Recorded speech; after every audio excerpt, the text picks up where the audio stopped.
अनुरोध करूंगा कि पोठिया नहीं, बरारी पकड़िए, मगरमच्छ पकड़िए। जब तक मगरमच्छ अंदर नहीं जाएगा तब तक इस तरह की बात होती रहेगी। तो मगरमच्छ डर के 100 दिन चूहा जिसन जीने से अच्छा है कि एक दिन शेर के जिसन मर जाए। क्यों डरेंगे भैया? जिसके बॉस बजरंग बली है उसका कोई कुछ नहीं बिगाड़ सकता है। लेकिन बच्चों के लिए आवाज उठाते थे, उठाते हैं, और जब तक मर नहीं जाते हैं उठाते रहेंगे। धांधली नहीं होने देंगे, नहीं होने देंगे। बार बार धांधली होगा, बार बार उतरेंगे। और याद रखना, अहिंसा में बड़ी ताकत है। तुम पढ़ो, 60 से 65 कटअप से ज्यादा नहीं जाएगा।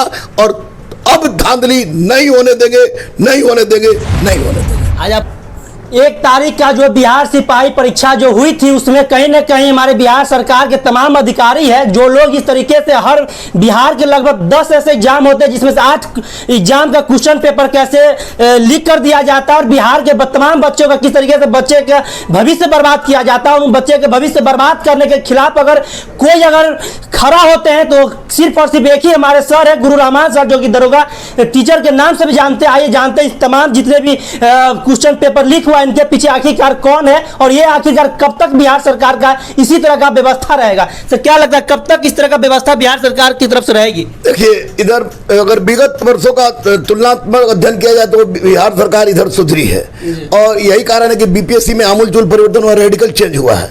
और मुझे लगता है कि अब अन्य आयोग में भी रेडिकल चेंज होगी, क्योंकि 2 दिन के अंदर किसी परीक्षा का कैंसिल हो जाना निश्चित रूप से काबिल तारीफ है।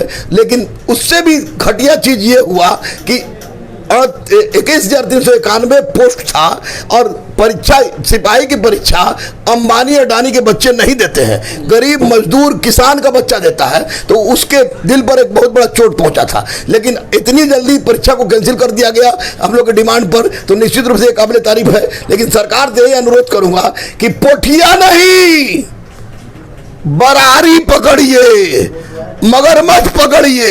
जब तक मगरमच्छ अंदर नहीं जाएगा तब तक इस तरह की बात होती रहेगी। तो मगरमच्छ कौन है आखिरकार? कोई भी हो सकता है, कोचिंग माफिया हो सकता है, अच्छा। बड़े बड़े बिजनेसमैन हो सकते हैं, बड़े बड़े दलाल हो सकते हैं। बिहार के हैं, झारखंड के हैं, यूपी के हैं, हरियाणा के हैं, राजस्थान के हैं। इन लोगों ने धंधा बना लिया है। लेकिन सबकी कुंडली खंगाली जा रही है और सब जेल के अंदर होंगे। क्या दरोगा गुरु रहमान सर को डर नहीं लगता जिस तरीके से सरकार के इस व्यवस्था के खिलाफ सर आप बोलते हैं? क्या आपको डर नहीं लगता जिस तरह बेबाकी के साथ बोलते हैं? डर के 100 दिन चूहा जिसन जीने से अच्छा है कि एक दिन शेर के जिसन मर जाए। क्यों डरेंगे भैया? जिसके बॉस बजरंग बली है उसका कोई कुछ नहीं बिगाड़ सकता है। लेकिन बच्चों के लिए आवाज उठाते थे, उठाते हैं, और जब तक मर नहीं जाते हैं उठाते रहेंगे। क्योंकि बच्चों से भी मुझे अपेक्षा है। बच्चे पावर देते हैं, शक्ति देते हैं, और लाखों की संख्या में आज हमारे सिपाही से लेकर एसपी और कलेक्टर तक है। उसी कारण मैं और ब्रजेश भैया कोनी में, मानिकपुर कोनी में स्कूल खोल रहे हैं, ज्ञान असली गुरुकुलम। इन बच्चों से मुझे चाहिए एक मुट्ठी बालू, एक मुट्ठी सीमेंट, एक ईंटा, एक छड़। फिर देखिए हिंदुस्तान की तकदीर कैसे हम कलम के बल पर बदलते हैं, ये आपको दिखाएंगे। सर उन तमाम बच्चों के क्या करना चाहिएगा सर जो बच्चे का एग्जाम कैंसिल कर दिया गया और आने वाले 7 और 15 तारीख का जो एग्जाम था वो भी स्थगित कर दी गई है? कहीं उनको कहें कि बाबू रे अब सब कुछ भूल के एकदम रगड़ दो, रगड़ दो। मैंने मैराथन फिर से शुरू कर दिया है, रैपिड कोर्स शुरू कर दिया है। पैसा नहीं है तो आइए मेरे पास, 11 रुपये में हम पढ़ा देंगे। और एकदम सिपाही वालों से कहें कि जितना देवे उतना में पढ़ा देंगे, एकदम ना हो तो फ्री में पढ़ा देंगे। लेकिन रगड़ दलाल के चक्कर में मत पड़ना, अब नहीं होने जा रहा है ऐसा। दूसरी बार क्या गारंटी है कि बिहार सरकार तो इस तरह का फिर नहीं होगा? इसके बाद गुरु रहमान क्या करेंगे फिर?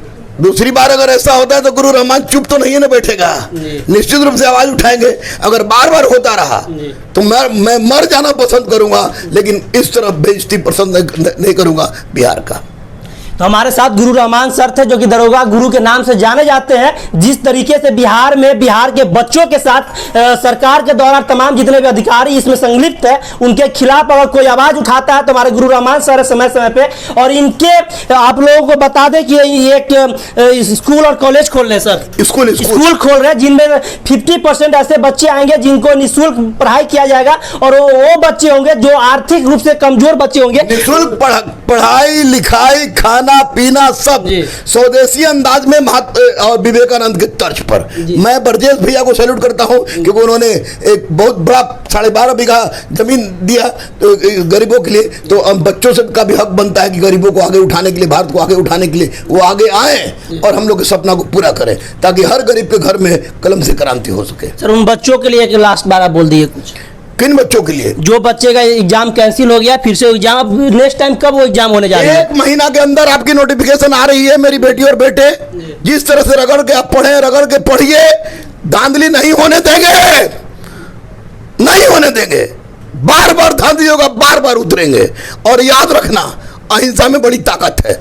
तुम पढ़ो, 60 से 65 कट से ज्यादा नहीं जाएगा और अब धांधली नहीं होने देंगे, नहीं होने देंगे, नहीं होने देंगे। आज आप पूजा पाठ भी कर रहे थे, हवन कर रहे थे। आज मैं बजरंग बली की आराधना कर रहा था क्योंकि बच्चे लगातार रो रहे थे और अंतिम मेरी शक्ति बजरंग बली है। तो बजरंग बली से मैंने अनुरोध किया कि बजरंग बली किसी तरह बच्चों की समस्या के निराकरण कीजिए। और पूजा सुंदरकांड खत्म हो गया, आरती हो रहा था कि उसी वक्त पता सूचना आ गया कि परीक्षा कैंसिल हो गया। यानी कि हनुमान जी परीक्षा कैंसिल करवा दी है। 100% बजरंग बली कैंसिल करवा दिए, बजरंग बली कैंसिल करवा दिए। देख सकते हैं हमारे साथ गुरु रहमान सर थे और उनका कहना है कि हनुमान जी परीक्षा कैंसिल करवा दी है। बाकी आप लोग का क्या राय है? बिहार की शिक्षा व्यवस्था की तमाम जितने भी हर एग्जाम लगभग बिहार का लगभग बता रहे 70% से 80% एग्जाम है जो कि परीक्षा लीक हो जाती है और उनके विपक्ष में सिर्फ और सिर्फ हमारे रहमान सर खड़ा होते हैं। बाकी आप लोग अपना प्रतिक्रिया जरूर हमारे कमेंट बॉक्स के माध्यम से बताइएगा। तब तक के लिए धन्यवाद।